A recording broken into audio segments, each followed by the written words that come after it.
Hello friends, ఈరోజు నేను మీకు క్యాబేజీ ఆమ్లెట్ని చేసి చూపించబోతున్నానండి. ఇది హెల్దీ బ్రేక్ఫాస్ట్ అండి. డైట్లో ఉన్న వాళ్ళు కూడా హ్యాపీగా దీన్ని తీసుకోవచ్చు. దానికి కావాల్సిన ఐటమ్స్ ఏ విధంగా ప్రిపేర్ చేసుకోవాలో చూపిస్తాను రండి. దానికోసం నేను ఒక కప్పు క్యాబేజీ ముక్కలు తీసుకున్నానండి. దీన్ని నేను శుభ్రంగా క్లీన్ చేసుకుని చిన్న చిన్న ముక్కలుగా కట్ చేసి పెట్టుకున్నాను. దీన్ని ఒక కప్పు తీసుకోవాలండి. ఒక పావు కప్పు క్యారెట్ని తురుముకొని తీసుకున్నాను. 2 ఎగ్స్ తీసుకున్నానండి. కొంచెం కొత్తిమీర, ఒక స్పూన్ కార్న్ఫ్లోర్ అండి. ఒక ఉల్లిపాయని ఈ విధంగా కట్ చేసి తీసుకున్నాను చిన్న చిన్న ముక్కలుగా. పావు స్పూను మిరియాల పొడి తీసుకోవాలండి. ముందుగా మనం ఒక బౌల్ని తీసుకుందామండి.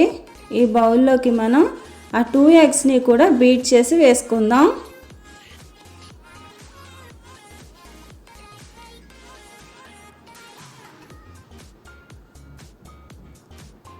ఇప్పుడు దీనిలోకి కప్పు క్యాబేజీ ముక్కల్ని వేసేస్తున్నానండి.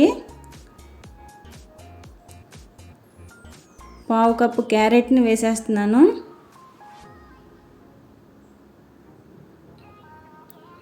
ఆనియన్స్ని కూడా యాడ్ చేసేసుకుందామండి. కొద్దిగా కొత్తిమీరని వేసేసుకుందాం. కార్న్ఫ్లోర్ వేసుకుందామండి.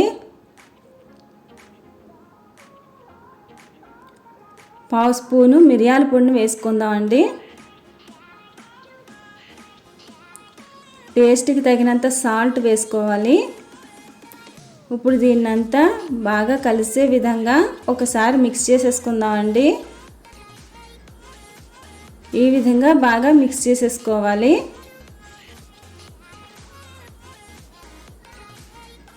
ఇప్పుడు మనం ముందుగా స్టవ్ వెలిగించుకుని పెనం పెట్టుకోవాలండి. పెనం హీట్ అయిన తర్వాత దీనిలోకి మనం ఒక 2 స్పూన్స్ ఆయిల్ని వేసుకోవాలి.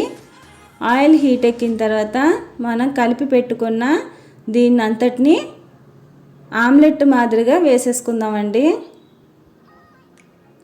ఈ విధంగా మొత్తం అంతా మనం స్ప్రెడ్ చేసుకోవాలి. మంటని లో ఫ్లేమ్లో మాత్రమే పెట్టాలండి. దీనిపైన మూత పెట్టి ఒక 5 మినిట్స్ ఉంచాలండి. 5 మినిట్స్ తర్వాత చూసినట్లయితే ఈ విధంగా అయింది. ఇప్పుడు మనం దీన్ని రెండో వైపును కూడా కాల్చుకోవాలండి. తిప్పేద్దాం. ఈ విధంగా అయిందండి. మరొకసారి మూత పెట్టేద్దాం. రెడీ అండి. Healthy breakfast cabbage omelette ready అండి. తప్పకుండా మీరందరూ కూడా ట్రై చేయండి. తప్పకుండా మీ అందరికీ కూడా నచ్చుతుంది. నా రెసిపీ కనుక మీకు నచ్చినట్లయితే లైక్ చేయండి, షేర్ చేయండి, సబ్స్క్రైబ్ చేసుకోండి.